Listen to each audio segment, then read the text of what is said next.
जय श्री कृष्णा। आप सबका अपने चैनल पुण्य धर्म में स्वागत है। भगवान लक्ष्मी नारायण से प्रार्थना करते हैं कि वह अपनी कृपा और आशीर्वाद आप सभी के ऊपर सदैव बनाए रखें। आज आप सब आषाढ़ मास कथा का 7वां अध्याय सुनेंगे। आप सभी भक्तों का आज की कथा में हार्दिक स्वागत है।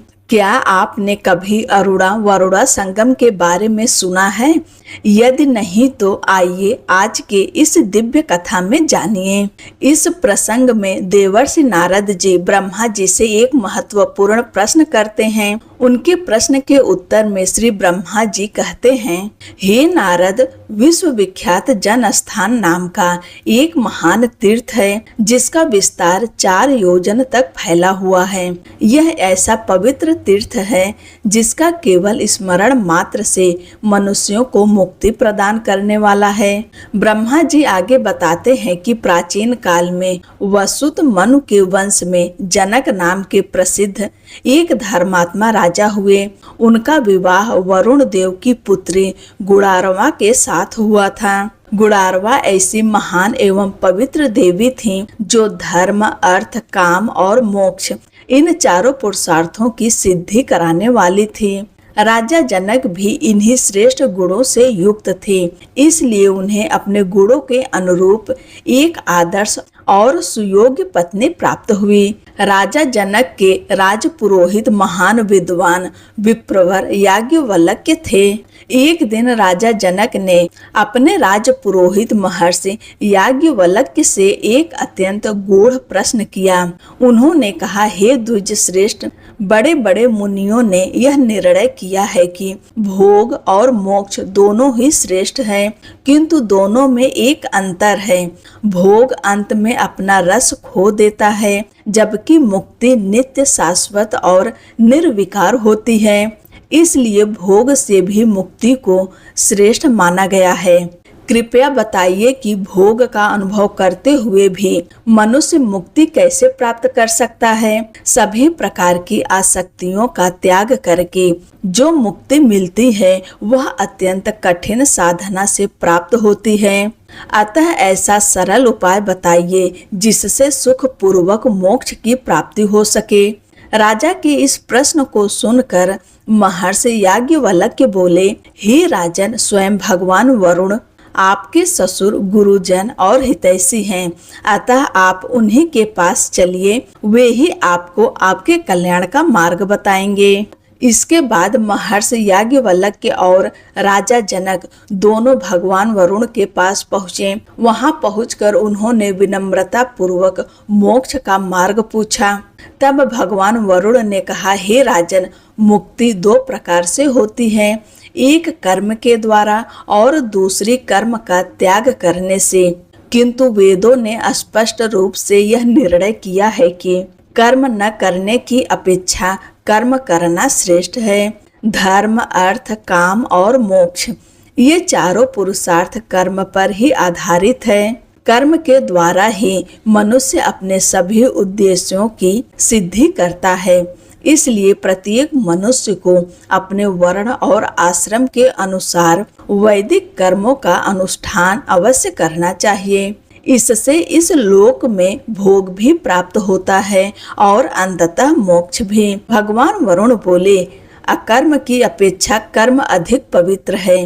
वर्ण और आश्रम के अनुसार कर्म भी अनेक प्रकार के बताए गए हैं। चारों आश्रमों में गृहस्थ आश्रम सबसे अधिक पुण्यदायक माना गया है, क्योंकि इसी आश्रम में रहते हुए मनुष्य भोग और मोक्ष दोनों की प्राप्ति कर सकता है। यही मेरा मत है। भगवान वरुण के इन दिव्य वचनों को सुनकर राजा जनक और बुद्धिमान महर्षि याज्ञवल्क्य ने उनका पूजन किया। इसके बाद राजा ने पुनः प्रश्न किया, हे सूरश्रेष्ठ, आपको प्रणाम है, आप सर्वज्ञ हैं। कृपया यह भी बताइए कि इस पृथ्वी पर कौन सा देश और कौन सा तीर्थ है जहाँ भोग और मोक्ष दोनों की प्राप्ति होती है? तब भगवान वरुण ने उत्तर दिया, इस पृथ्वी पर भारतवर्ष सबसे पवित्र है और भारतवर्ष में दंडकारण्य, महान पुण्यदायक माना गया है। वहाँ किया गया प्रत्येक शुभ कर्म मनुष्य को भोग और मोक्ष दोनों प्रदान करता है। तीर्थों में गौतमी गंगा सर्वश्रेष्ठ और मुक्तिदायिनी मानी गई हैं। वहाँ यज्ञ, दान तथा पुण्य कर्म करने से मोक्ष की प्राप्ति होती है। भगवान वरुण का यह उपदेश सुनकर महर्षि याज्ञवल्क्य और राजा जनक उनकी आज्ञा लेकर अपने नगर लौट आए। इसके पश्चात राजा जनक गौतमी गंगा के तट पर पहुँचे और वहाँ अश्वमेध आदि अनेक महायज्ञों का आयोजन किया। उन सभी यज्ञों में महर्षि याज्ञवल्क्य ने आचार्य का दायित्व निभाया। गौतमी गंगा के तट पर यज्ञ करने के फल स्वरूप राजा जनक को मोक्ष की प्राप्ति हुई। इसके बाद जनक वंश के अनेक राजा भी क्रमशः वहां आते रहे, यज्ञ करते रहे और गोदावरी की कृपा से मोक्ष के अधिकारी बनते रहे। चूंकि यह जनक वंश के राजाओं का यज्ञ स्थल था, इसलिए इसका नाम जन स्थान पड़ा। कहा गया है कि वहाँ स्नान करने, दान देने, पितरों का तर्पण करने, उस तीर्थ का चिंतन करने, वहाँ की यात्रा करने तथा श्रद्धा पूर्वक उसके दर्शन करने से मनुष्य अपनी सभी अभिलाषाओं को प्राप्त करता है और अंत में मोक्ष का भागी बनता है। इसके बाद भगवान वरुण ने आगे कहा, अरुणा और करुणा नाम की दो परम पवित्र नदियां हैं। इन दोनों का संगम गोदावरी में हुआ है। यह संगम अत्यंत पवित्र तीर्थ माना गया है। इसकी उत्पत्ति की कथा सभी पापों का नाश करने वाली है। अब उसे सुनो। भगवान वरुण आगे कहने लगे, महर्षि कश्यप के ज्येष्ठ पुत्र आदित्य अर्थात भगवान सूर्य समस्त लोकों में विख्यात हैं। वे संपूर्ण संसार के नेत्र माने जाते हैं। उनकी तेजस्वी किरणें अत्यंत प्रखर है। 7 घोड़ों से जुते हुए रथ पर आरूढ़ भगवान सूर्य तीनों लोकों द्वारा पूजित हैं। उनकी पत्नी का नाम उषा है। उषा विश्वकर्मा की पुत्री और त्रिभुवन की अद्वितीय सुंदरी हैं। किंतु भगवान सूर्य के अत्यंत प्रचंड तेज को वे सहन नहीं कर पाती थीं। इसी कारण वे सदैव चिंतित रहती थीं कि इस स्थिति का समाधान कैसे हो। उषा के 2 बुद्धिमान पुत्र थे, वैवस्वत, मनु और यम। उनकी एक पुत्री भी थी जो आगे चलकर परम पवित्र यमुना नदी के रूप में विख्यात हुई। एक दिन उषा ने अपने ही समान रूप वाली एक छाया की रचना की और उससे कहा, तुम मेरे ही समान बनकर मेरी आज्ञा से मेरे पति की सेवा करना और मेरे पुत्रों का पालन पोषण करना। जब तक मैं लौट कर न आऊं तब तक तुम ही मेरे स्थान पर उनकी प्रिय पत्नी बनकर रहना, किंतु इस रहस्य को किसी पर भी प्रकट मत होने देना। मेरी संतानों को भी इसका पता नहीं चलना चाहिए। छाया ने बहुत अच्छा कहकर उषा की आज्ञा स्वीकार कर ली। इसके बाद उषा अपने घर से निकलकर तपस्या करने के लिए उत्तर कुरु देश चली गईं।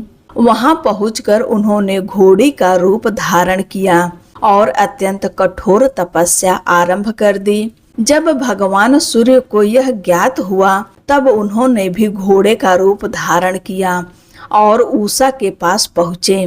पतिव्रता उषा ने उन्हें पर पुरुष समझकर वहां से प्रस्थान किया और भारतवर्ष के गौतमी गंगा के तट पर आ पहुँची। वहां गौतमी के पवित्र तट पर उनका अपने पति भगवान सूर्य के साथ समागम हुआ, जिससे अश्विनी कुमारों की उत्पत्ति हुई। वह स्थान आगे चलकर अश्व तीर्थ, भानु तीर्थ तथा पंचवटी के नाम से प्रसिद्ध हुआ। भगवान सूर्य की कन्याएं तापी और यमुना अपने पिता के दर्शन करने के लिए गौतमी गंगा के तट पर अरुणा और करुणा नामक नदियों के रूप में वहां आई। गोदावरी के पवित्र तट पर पहुंचकर उन्होंने विधि पूर्वक स्नान किया और भगवान शिव तथा भगवान विष्णु के चरणों में अपना मस्तक झुकाया। उसी क्षण उनका पूर्ववत वेग लौट आया और वे पुनः उड़कर भगवान विष्णु के समीप चले गए। अब आगे ब्रह्मा जी बोले, वत्स नारद, जो मनुष्य अपने मन और इंद्रियों को संयम में रखते हुए वहाँ स्नान, दान तथा अन्य पुण्य कर्म करता है, उसका प्रत्येक कर्म अक्षय हो जाता है और भगवान शिव तथा भगवान विष्णु दोनों को प्रिय लगता है। इसके आगे एक और महान तीर्थ है जिसका नाम गोवर्धन तीर्थ है। यह तीर्थ सभी पापों का नाश करने वाला, पितरों के लिए अत्यंत पुण्यदायक तथा केवल स्मरण मात्र से पापों को दूर करने वाला माना गया है। हे नारद, मैंने स्वयं इस तीर्थ का प्रभाव प्रत्यक्ष देखा है। प्राचीन काल में जाबाली नाम का एक किसान ब्राह्मण था। वह अत्यंत कठोर स्वभाव का था। दोपहर हो जाने पर भी वह अपने बैलों को हल से नहीं खोलता था। इतना ही नहीं, वह उनके दोनों बगल और पीठ पर बार बार चाबुक चलाता रहता था। उसके दोनों बैल पीड़ा से सदैव अपनी आंखों से आंसू बहाते रहते। एक दिन समस्त गौओं की माता कामधेनु सुरभि ने यह दुखद दृश्य देखा। उन्होंने नंदी के पास जाकर सारी घटना सुनाई। यह सुनकर नंदी भी अत्यंत व्यथित हो गए और उन्होंने भगवान शंकर के समक्ष पूरा वृत्तांत निवेदित किया।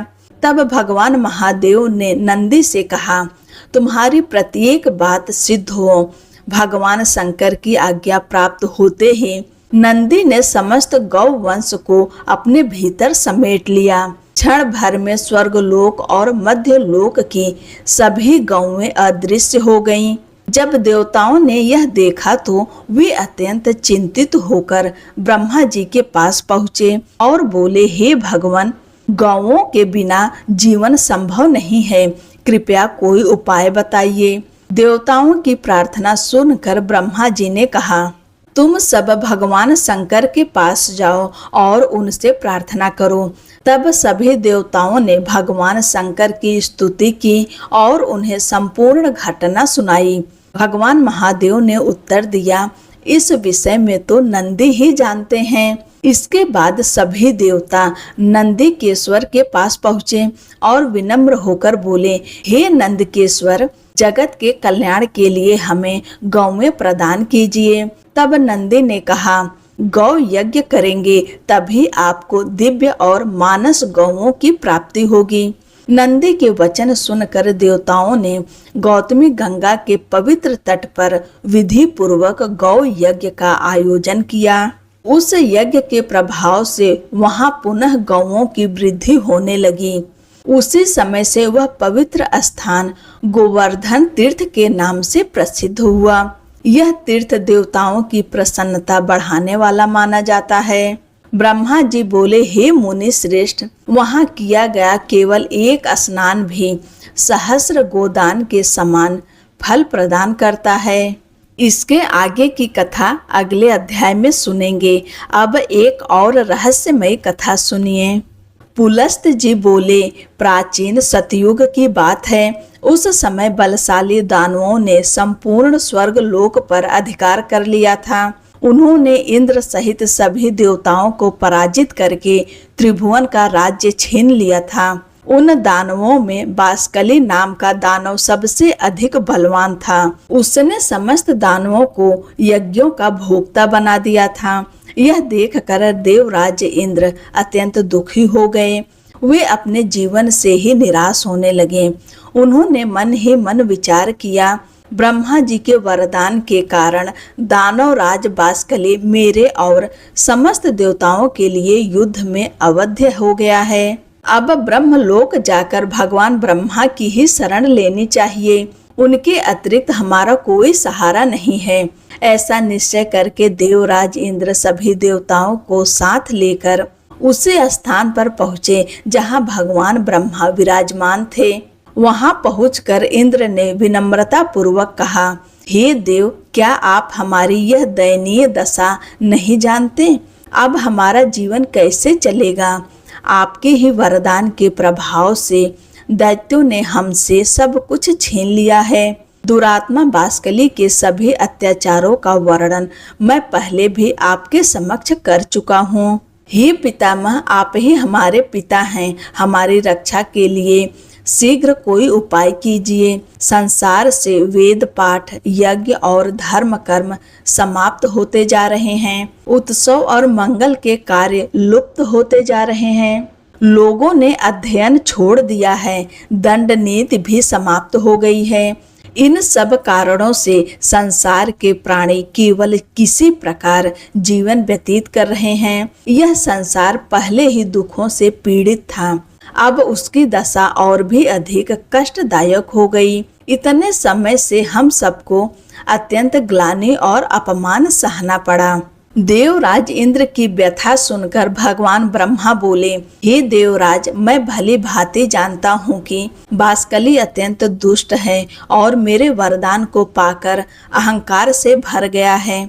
यद्यपि वह तुम सबके लिए अजेय है, फिर भी मेरा विश्वास है कि भगवान श्री विष्णु ही उसका अंत अवश्य करेंगे। पुलस्त्य जी कहते हैं, हे राजन, उस समय भगवान ब्रह्मा समाधि में लीन हो गए। जैसे ही उन्होंने ध्यान किया, उसी क्षण उनके ध्यान मात्र से चतुर्भुज भगवान श्री विष्णु थोड़ी ही देर में सभी के देखते देखते वहां प्रकट हो गए।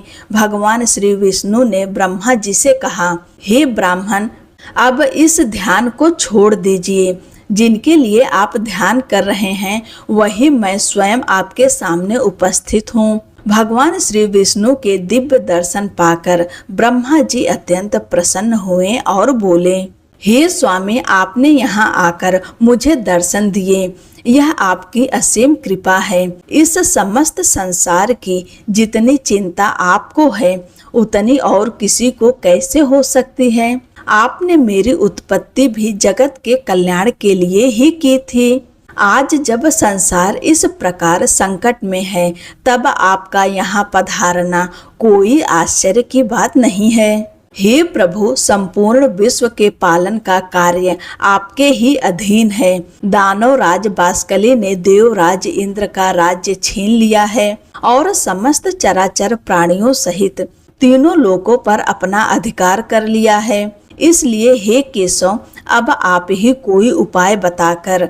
अपने इस सेवक की सहायता कीजिए। तब भगवान श्री वासुदेव ने कहा, हे ब्राह्मण, तुम्हारे ही वरदान के कारण यह दानव इस समय अवध्य है। यद्यपि उसे बुद्धि और युक्ति के द्वारा पराजित किया जा सकता है, इसलिए मैं दानवों के विनाश के लिए वामन रूप धारण करूंगा। देवराज इंद्र मेरे साथ बाष्कली के घर चलें। वहां पहुंचकर वे उससे मेरे लिए इस प्रकार याचना करें, हे राजन, इस बौने ब्राह्मण को 3 पग भूमि का दान दीजिए। मैं इनके लिए आपसे यही वर मांगता हूँ। ऐसा कहने पर वह दानव राज अपना प्राण तक देने के लिए तैयार हो जाएगा। हे पितामह, उस दानव का दान स्वीकार करके पहले मैं उसे उसके राज्य से वंचित करूंगा और फिर उसे बांधकर पाताल लोक का निवासी बना दूंगा। इतना कहकर भगवान श्री विष्णु वहां से अंतर ध्यान हो गए। इसके बाद जब कार्य सिद्धि का उचित समय आया, तब समस्त प्राणियों पर दया करने वाले देवाधिदेव भगवान ने देवताओं के हित के लिए देवी अदिति के पुत्र के रूप में अवतार लेने का संकल्प लिया। जिस दिन भगवान ने देवी अदिति के गर्भ में प्रवेश किया, उसी दिन से चारों ओर शुभ संकेत दिखाई देने लगे। स्वच्छ और शीतल वायु बहने लगी। सभी प्राणी बिना किसी बाधा के अपनी इच्छित वस्तुएं प्राप्त करने लगे। वृक्षों से पुष्पों की वर्षा होने लगी। सभी दिशाएं निर्मल हो गई और मनुष्य सत्य का आचरण करने लगे। देवी अदिति ने भगवान को 1000 दिव्य वर्षों तक अपने गर्भ में धारण किया। इसके पश्चात भूत भावन भगवान वामन रूप में प्रकट हुए। भगवान के अवतार लेते ही नदियां का जल निर्मल हो गया, सुगंधित वायु बहने लगी और उस तेजस्वी पुत्र के प्रकट होने से महर्षि कश्यप भी अत्यंत आनंदित हुए।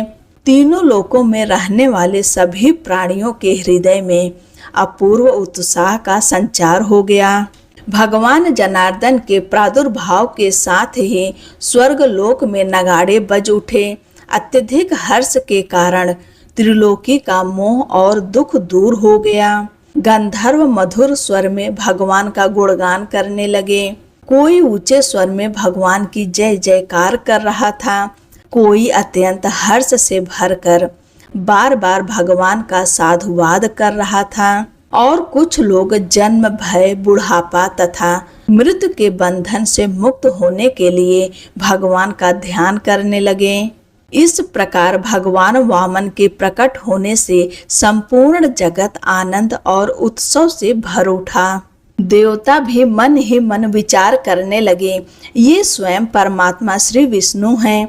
ब्रह्मा जी के अनुरोध पर जगत की रक्षा के लिए इन्होंने यह छोटा सा वामन शरीर धारण किया है। यही ब्रह्मा हैं, यही विष्णु हैं और यही महेश्वर हैं।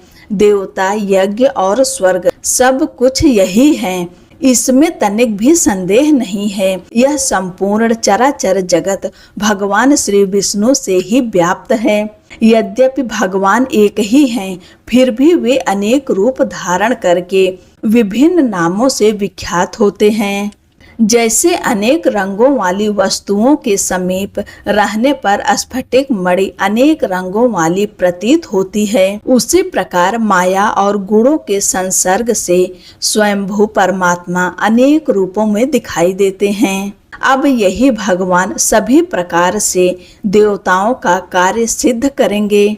जब शुद्ध चित्त वाले देवता इस प्रकार मन ही मन विचार कर रहे थे, उसी समय भगवान वामन देवराज इंद्र के साथ बास्कली के महल की ओर प्रस्थान कर गए। दूर से ही उन्होंने बास्कली की विशाल नगरी को देखा, जो चारों ओर से सुदृढ़ परकोटों से सुरक्षित थी। दानव राज बास्कली की नगरी अत्यंत वैभवशाली थी। नगर की सड़कें अत्यंत सुंदर, स्वच्छ और सुव्यवस्थित थी। ऐसा कोई पुष्प नहीं था, ऐसी कोई विद्या नहीं थी, ऐसा कोई शिल्प नहीं था और ऐसी कोई कला नहीं थी जो बास्कली की नगरी में उपलब्ध न हो। उसी नगरी में निवास करते हुए दानव राज बास्कली समस्त चराचर प्राणियों सहित तीनों लोकों का पालन करता था। वह धर्म का ज्ञाता, कृतज्ञ, सत्यवादी और जितेंद्रिय था। सभी प्राणी बिना किसी भय से उससे मिल सकते थे। न्याय और अन्याय का निर्णय करने में उसकी बुद्धि अत्यंत कुशल थी। वह ब्राह्मणों का भक्त, शरणागतों का रक्षक तथा दीन दुखियों और अनाथों पर दया करने वाला था। मन शक्ति, प्रभु शक्ति और उत्साह शक्ति, इन तीनों शक्तियों से वह संपन्न था। वह अत्यंत धनी होने के साथ साथ महान दानी भी था। धर्म, अर्थ और काम, इन तीनों पुरुषार्थों के साधन में वह सदैव संलग्न रहता था। दानव राज बास्कली त्रिलोकी के श्रेष्ठ पुरुषों में गिना जाता था और प्रायः अपने राजधानी में ही निवास करता था। उसमें देवताओं और दानवों दोनों के अहंकार को चूर्ण करने की शक्ति थी। उसके राज्य में अधर्म का कोई स्थान नहीं था। उसकी प्रजा में कोई भी ऐसा नहीं था जो दीन, रोगी, अल्पायु, दुखी, मूर्ख, कुरूप, दुर्भाग्यशाली या अपमानित हो। इसी बीच जब दानवों ने देखा कि देवराज इंद्र एक बौने ब्राह्मण के साथ अकेले ही नगर की ओर आ रहे हैं, तो वे तुरंत राजा बास्कली के पास पहुँचे और बोले, हे प्रभु, बड़े आश्चर्य की बात है। आज देवराज इंद्र एक बौने ब्राह्मण के साथ अकेले ही आपकी नगरी की ओर आ रहे हैं। इस समय हमें क्या करना चाहिए? कृपया शीघ्र आज्ञा दीजिए। दानवों की बात सुनकर बास्कली ने शांत स्वर में कहा, दानवों, देवराज इंद्र हमारे यहाँ अतिथि बनकर आए हैं, अतः उन्हें पूरे आदर और सम्मान के साथ नगर में ले आओ। आज वे हमारे पूजनीय अतिथि हैं। पुलस्त जी कहते हैं, दानव राज बास्कली ने दानवों से इतना कहकर स्वयं अकेले ही राजमहल से बाहर प्रस्थान किया। वे अपनी वैभवशाली नगरी के 7वें द्वार तक पहुंच गए। उसी समय दूसरी ओर से भगवान वामन और देवराज इंद्र भी आ पहुँचे। दानव राज बास्कली ने बड़े प्रेम और विनम्रता के साथ उनकी ओर देखा। फिर उन्होंने दोनों को प्रणाम किया और अपने आप को कृतार्थ समझा। उनका हृदय आनंद से भर उठा। दानव राज बाष्कली मन ही मन विचार करने लगा, आज देवराज इंद्र स्वयं मेरे द्वार पर याचक बनकर आए हैं। निश्चय ही ये मुझसे कुछ मांगेंगे। यदि आवश्यकता पड़ी तो मैं अपनी पत्नी, अपने पुत्र, अपने महल और यहाँ तक कि अपने प्राण भी अर्पित कर दूंगा। फिर त्रिलोकी के राज्य की तो बात ही क्या है। ऐसा विचार करके दानव राज स्वयं आगे बढ़े। उन्होंने बड़े प्रेम और आदर के साथ देवराज इंद्र को अपने अंक में भर लिया और उनका आलिंगन किया। इसके बाद वे भगवान वामन और देवराज इंद्र दोनों को अपने राजमहल के भीतर ले गए और अर्घ्य, आचमनी तथा अन्य सभी विधियों से उनका यथोचित सत्कार और पूजन किया। पूजन के पश्चात बाष्कली ने विनम्रता पूर्वक कहा, हे देवराज, आज आपको अपने घर आया देखकर मेरा जन्म सफल हो गया। मेरे सभी मनोरथ पूर्ण हो गए। कृपया बताइए कि आपके यहाँ आने का क्या उद्देश्य है। आपने जो कष्ट उठाकर मेरे यहाँ आने की कृपा की है, उसे मैं अपने लिए अत्यंत महान सौभाग्य मानता हूँ। तब देवराज इंद्र बोले, हे बाष्कली, मैं भली भांति जानता हूँ कि दानव कुल के श्रेष्ठ पुरुषों में तुम सबसे अग्रणी हो, इसलिए तुम्हारे पास मेरा आना कोई आश्चर्य की बात नहीं है। तुम्हारे द्वार से कोई भी याचक कभी खाली हाथ नहीं लौटता। तुम याचकों के लिए कल्प वृक्ष के समान हो।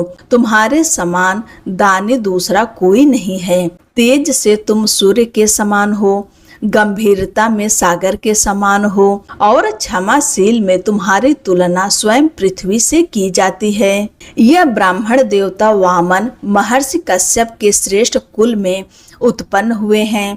उन्होंने मुझसे 3 पग भूमि मांगी है, किंतु हे बाष्कली, तुमने अपने पराक्रम से मेरा त्रिलोकी का राज्य छीन लिया है। आज मैं निराधार और निर्धन हूँ। मेरे पास इन्हें देने के लिए भूमि का एक टुकड़ा भी नहीं है। इसलिए मैं स्वयं तुम्हारे पास याचना करने आया हूँ। याचक मैं नहीं, ये वामन हैं। यदि तुम्हें उचित लगे तो इन्हें 3 पग भूमि का दान दे दो। दानव राज बाष्कली ने उत्तर दिया, हे देवेंद्र, आपका यहाँ आगमन मंगलमय हो, किंतु पहले आप स्वयं अपने स्वरूप पर तो विचार कीजिए। आप ही तो समस्त लोगों के परम आश्रय हैं। आपने मुझसे भी अधिक बलशाली असंख्य दानवों का अकेले ही संहार किया है। 12 आदित्य, 11 रुद्र, दोनों अश्विनी कुमार, 8 वसु तथा धर्म आदि सभी देवता आपके ही पराक्रम के बल पर स्वर्ग में यज्ञ भाग प्राप्त करते हैं। हे देवराज, आपके सामने मेरी क्या गिनती है। निश्चय ही आप मेरा कल्याण करने की इच्छा से यहाँ पधारे हैं, इसलिए मैं आपकी आज्ञा का पूर्ण पालन करूँगा। यदि आवश्यकता पड़ी तो आपके लिए अपने प्राण भी अर्पित कर दूंगा। पुलस्त जी आगे कहते हैं, दानव राज बाष्कली के ये वचन सुनकर उनके गुरु और पुरोहित शुक्राचार्य ने उन्हें समझाते हुए कहा, हे राजन, इस वामन को साधारण ब्राह्मण मत समझिए। ये स्वयं सनातन भगवान श्री विष्णु हैं। इन्हें कुछ भी देना उचित नहीं है। इन्होंने पहले भी तुम्हारे वंश का विनाश कराया है और आगे भी यही करेंगे।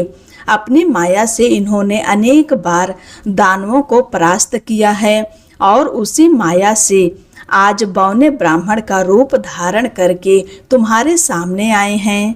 तब दानव राज बाष्कली ने अत्यंत दृढ़ स्वर में उत्तर दिया, हे गुरुदेव, मैंने धर्म की इच्छा से इन्हें सब कुछ देने की प्रतिज्ञा कर ली है। प्रतिज्ञा का पालन करना ही सत्पुरुषों का सनातन धर्म है। यदि ये वास्तव में भगवान श्री विष्णु हैं और मुझसे दान लेकर देवताओं का कल्याण करना चाहते हैं, तब तो मेरे समान धन्य इस संसार में दूसरा कोई नहीं होगा। दानव राज बाष्कली ने अपने गुरु शुक्राचार्य से कहते हैं, गुरुदेव, आपने कहा था कि यदि शत्रु भी घर पर आ जाएं, तो उसे भी कभी खाली हाथ नहीं लौटाना चाहिए। उसके लिए कोई वस्तु अदेय नहीं होती, उसे कुछ न कुछ अवश्य देना चाहिए। गुरुदेव, उसी शिक्षा का स्मरण करके मैंने निश्चय किया कि देवराज इंद्र के लिए स्वर्ग का राज्य और भगवान वामन के लिए आवश्यकता पड़ने पर अपने प्राण भी अर्पित कर दूंगा। जिस दान को देने में कोई कष्ट ही न हो, ऐसा दान तो संसार में सभी लोग दे देते हैं। बाष्कली ने कहा, हे देवराज, मेरी ओर से भगवान वामन को 3 पग भूमि दे दीजिए और आप भी चिरकाल तक अपने राज्य में सुख पूर्वक निवास कीजिए।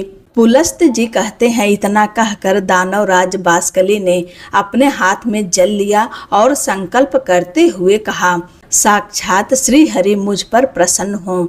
ऐसा कहते हुए उन्होंने वामन को 3 पग भूमि का दान दे दिया। यही बाष्कली आगे चलकर राजा बलि के नाम से भी प्रसिद्ध हुआ। पुलस्त जी आगे कहते हैं, हे राजन, यह भगवान श्री विष्णु के वामन अवतार का पवित्र वर्णन है। इसी प्रसंग में श्री गंगा जी के प्रादुर्भाव की कथा भी कही गई है। यह संपूर्ण प्रसंग सभी पापों का नाश करने वाला है। मैंने तुम्हें भगवान श्री विष्णु के 3 पगों का इतिहास सुनाया। जो मनुष्य श्रद्धा पूर्वक इसका श्रवण करता है, वह इस संसार के समस्त पापों से मुक्त हो जाता है।